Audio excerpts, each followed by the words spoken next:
Welcome back to Let's Talk Family right here at CAC TV. Thank you so much for staying with us. Today we are talking about in-laws, and I'm joined by Juliana and Edgar, who are helping to steer the conversation in the right direction. Now, even as we are talking about in-laws, Juliana, what are the limits? How to not overstep in your child's marriage? It is good to give them some space, not necessarily seclusion, but just giving them some space for them to be able to make their own decisions.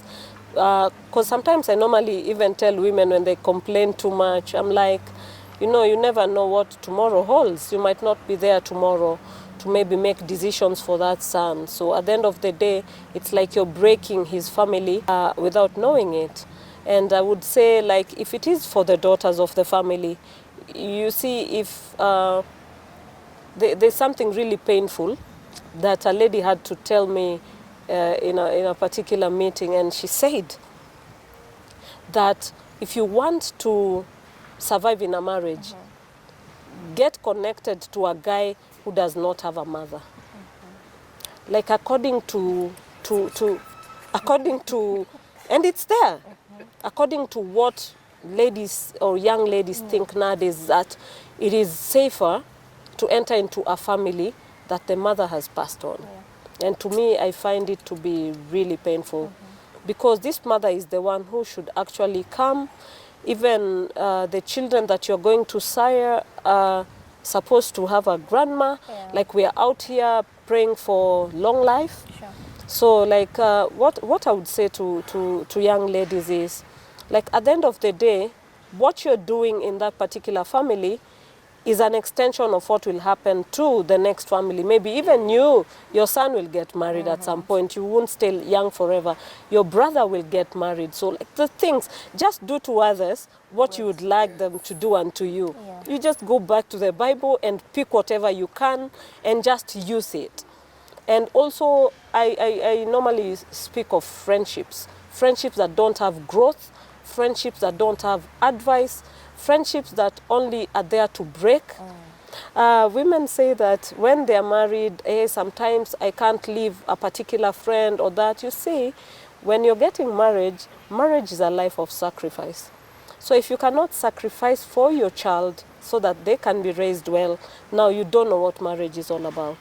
Marriage is a journey of sacrifices. So if you have a friend who's pulling you back, you need to cut her off. Yeah. You need to cut her off so that you can be able to focus and try and get into new settings of friends that can advise you. Maybe some have been married and can give you advice. Just change the setup a bit. Yeah. So It gets like you have a point you want to say about, about that. Sometimes when you're in that murky situation, you wonder which friend is pulling you back and which one is not. Saa zingine, sometimes they usually say, si nilimwambia, I told her, and then she cut me off. So that's your food for thought. Now, sometimes when your mother-in-law comes in, she comes in as an emissary. Unaona amekuja kuenjoy what we have worked hard for. What did she come to do, by the way? Yeah, that's the question. And then your mother-in-law sits at the couch, you're counting days. When is she going back? Yeah, and then you adjust a bit. So it's a very disturbing situation to know when she is interfering and when she is not interfering. And even whether you should live with your mother-in-law. This is a mother you have lived with, let's say for 30 years. And this is the lady who has just come in now to be part of you. You want to make her comfortable because she is new to your life. And then she is depending on you for comfort.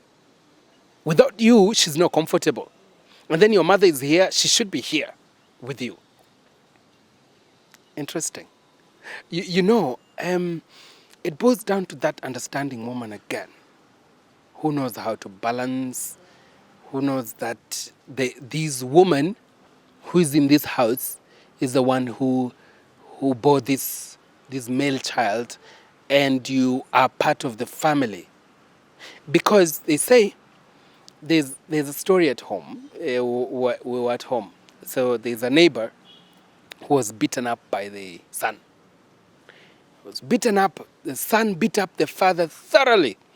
and there were screams all over. Then my mom told me let's take a walk. Let's go see what is happening. I'm like, what happened?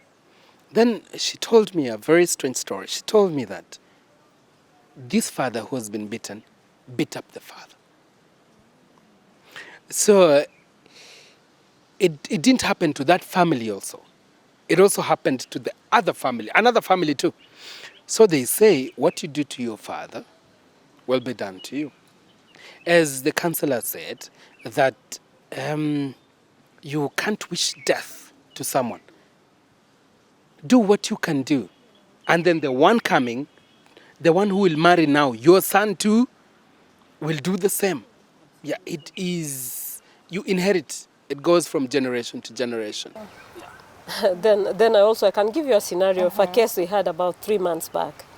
There was a scuffle in regards to family issues.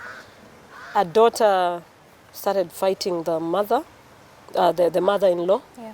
A daughter at some point got a knife and like literally wanted to stab the mother-in-law because of the pressures that they were giving her and that kind of situation. So here comes the man, here comes the boy of the house. And it's like, should I report it? No, I can't report my wife. This is the mother to my children. And should I keep quiet? Like, this lady just wanted to stab my mother. You see, assaulted my mother.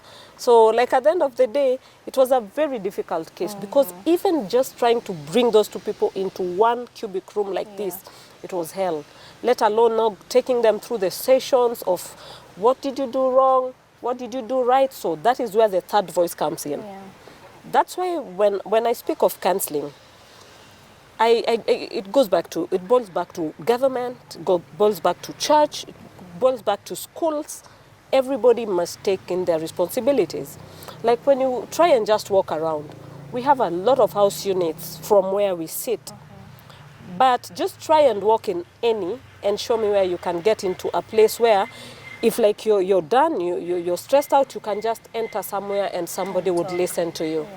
Not everybody is exposed to the church, so I normally believe like it is good for the government to do its work out there and counsel these people, because sometimes you find there's a couple in church that will not be comfortable to speak about their issues in church because they'll be like, what will people say? Sure. I want this kind of, this is what I want people to see, not these other challenges. So it is really important to also have all these counseling centers all over. Because the other day you saw in Mombasa, a pastor who somebody thought was stable and everything was going through such a rough. Yeah. And the saddest thing, he had a book and he had a letter. So he was writing about it. So you see, it means counseling does not come from one point of view. It also comes from psychologists. Because I have seen people saying that you can get counseling in a church. But again, when you come back to the church, you find maybe that person who's counseling you has done theology. And maybe he did not necessarily do psychology or cannot be able to tell this is what is happening, this is what is happening. So like it's really important to have all kinds of family support systems. And it can come from anywhere, from the school to how the children are raised. Because these children are the ones that are going to get married soon. So if you spoil it here, it spoils here, and it goes back to if we have irresponsible parents now, like these generations we are having, what kind of advice would those kind of parents give to the next generation? They won't have a generation. So we are actually lagging behind on families that can instill values. And that is what we should really try to get back. That's why you see everywhere, everybody that is doing very badly off, character-wise and all that, is what has turned into a role model. The church needs to really get back those families and try to instill more values Even to these as families. we are touching on every institution ensuring that there's a safe space for people to come and open up and speak and get guidance. Edgar, I'd like to throw this question to you. Why is it so hard or very difficult for men to actually go out and seek help from counselors and professionals? First, before I answer that, The councillor said that it's a responsibility of the government, but I want to add it and say this: teachers in primary schools usually go through some little kind of counseling course in their teaching profession, but I am thinking that counseling should be a daily thing in our primary school, in our secondary school, and in our colleges, because we die with problems and we cannot speak them out. And counselors, what counselors do, they don't have the solution. They bring out what you're thinking and they explore whatever your personality is to come up with a way out. So if the government wants to contribute to the society, they were saying people are so stressed because of the dying economy. So it is high time that they think of how to help people from their foundation age. I was listening to a conversation in the morning, now coming to your question. I was saying that the male part of the society is brought up knowing that they are the ones bringing the female into the family. They are the providers of the food. They are the breadwinners. They are the leaders of the family. They are the Lord. So when sometimes you find even someone has money more than you, it becomes hard even to live. You look for the rope. That's the only solution. You can afford a 20 bob rope and there's a tree outside and you end because of the pressure, because of what the society knows. And we cannot cancel ourselves out of it. And we cannot tell ourselves that now that we are not breadwinning, we can sit down and relax and sleep. You know, we try to prove ourselves. And when you go outside in the evening, you come back with nothing. And tomorrow, you go out again, you come back with nothing for 1 year. And you know how women are brought up. Let me now speak on behalf of men. When they support you for 5 days, it will be in their head that they are supporting. Yeah, it is in their head, even if they don't speak about it. They will be like, I'm supporting him. But when, for us, it is not. It is just a responsibility and it is just like that. Now, a situation in my father's dowry payment, it was paid by the father. And the land was given to him by the father. So we grew up when money came from up and everything was done from our grandfather. Come to you where you are in Nairobi and where you are thinking of even where the dowry should come from. You know, and the woman contributes for a dowry. It's something even that you can't sleep at night. And now, as we've been taught to be strong and to be men, and even not to ask for directions, where CAC TV is, you know, you can't ask for directions. We have a culture that has messed up with us. I don't think it has messed up with us, but for those who embrace it, it has made us to be stronger people and to stand up for ourselves as men. And it has also made us to be strong at heart. Wake up in the morning, go hustle, come back. And that's why the economy is driven by men. That's why sometimes you say it is the boys' club. When you see the president is a man and the whole cabinet is men, it is because of this belief that the men are the ones to provide even for the country. You know, it has the negative and the positive. The positive is that you stand strong for those who can. The negative is that we end up closing ourselves and now killing ourselves. Some even go and lose their minds in the process. So for a man, it needs you to open your mind. Open it and learn the world from different perspectives, from different people, so that you can be able to adapt. But sometimes if we can't do that, it becomes tough. Yeah. And I really like what you've said about that it is mostly because of our culture and how we've been brought up saying. And now, Juliana, for a viewer out there who has been going through challenges and struggles in their marriage, both from in-laws and any other aspect in their life, and they've wanted to go for counseling, but you know, our society has not yet fully embraced that. Like, why should they go for counseling just to talk to someone who doesn't really have the solution? What would you say are the importances of attending a counseling session? You would see, like, even now on social media, today somebody kills the wife, depression. Tomorrow someone kills the children, tomorrow someone kills the neighbors. Oh, it's depression, depression. So, but where is the solution? So when we speak of the solution and we come back to Africa, and the reality on the ground is counseling becomes an expensive affair. Expensive because we have, even right now, people graduating. We have people graduating right now to become counselors, but you find they don't have a market for it. Whereas when you go to like Kenyatta Hospital, where you can get counseling, you find there's only one counselor. So you see, those are the counseling centers that should be introduced. Yeah.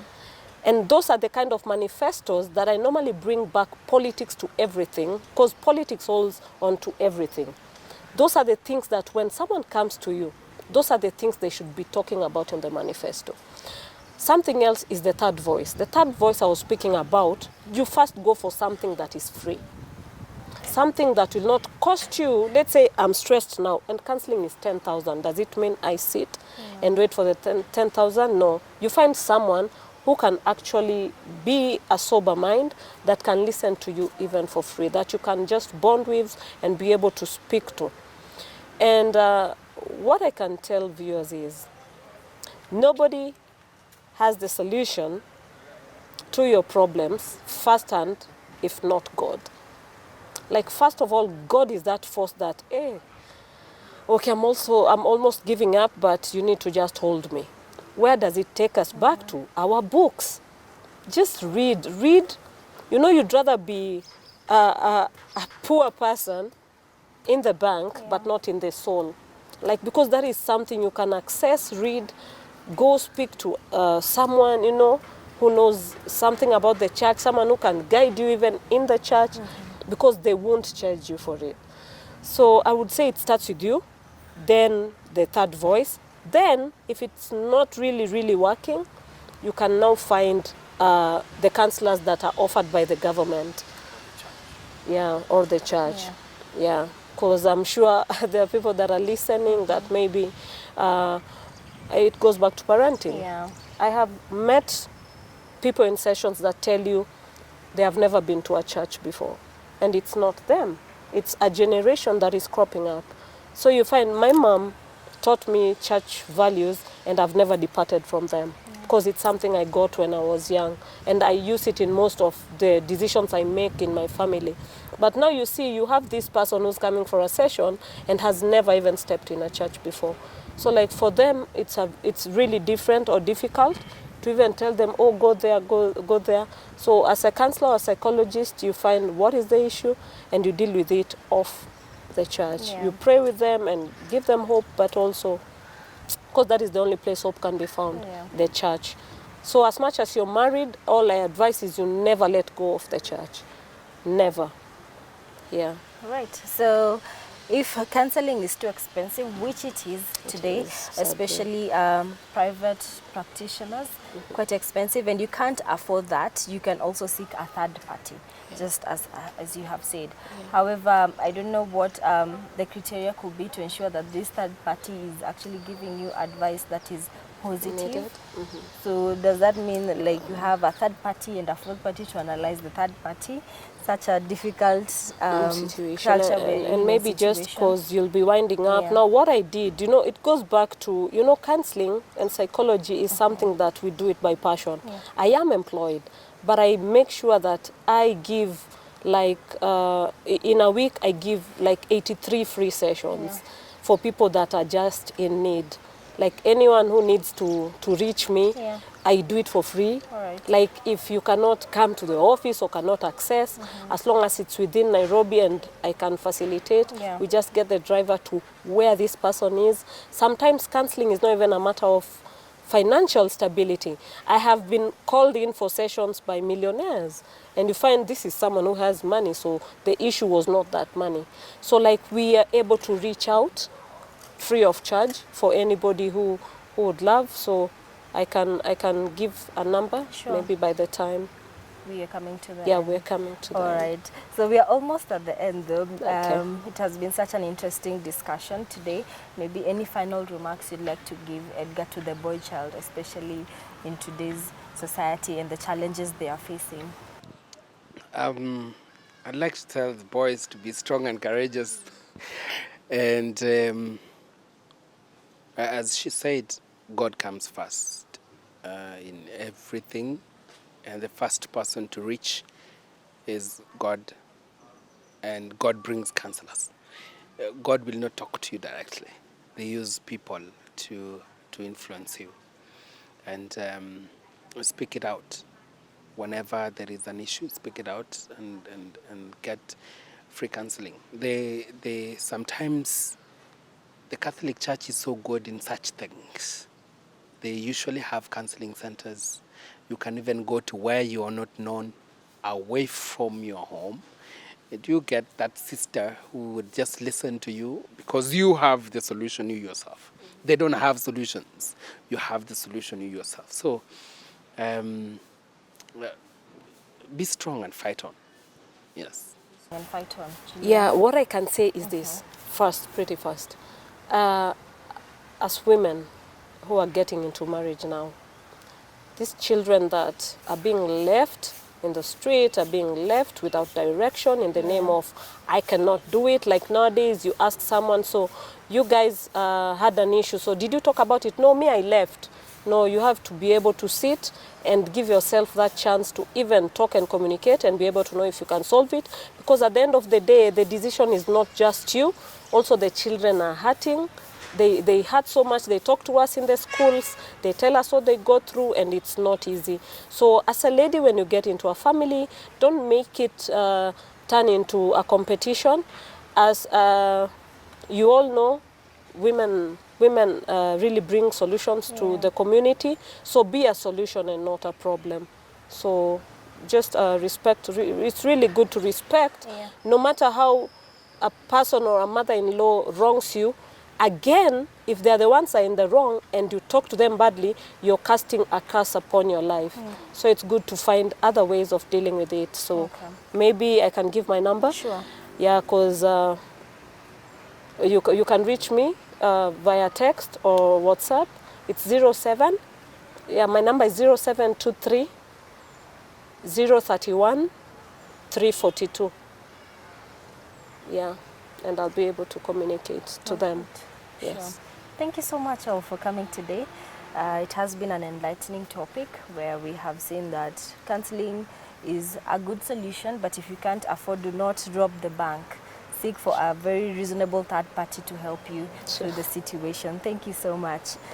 All right, a famous writer once said that we are raising the girl child, preparing them for marriage, and they're going to meet boys or men who haven't been raised in the same situation, preparing them for marriage. So as Juliana has said, all this goes back to parenting. Even as we are raising our children, let's lead them to Christ and ensure that we are raising them in the right foundation, as well as prepare them for their future in marriage. Thank you so much for joining me today right here at Let's Talk Family. My name is Faith Kaulu. Till next time, goodbye.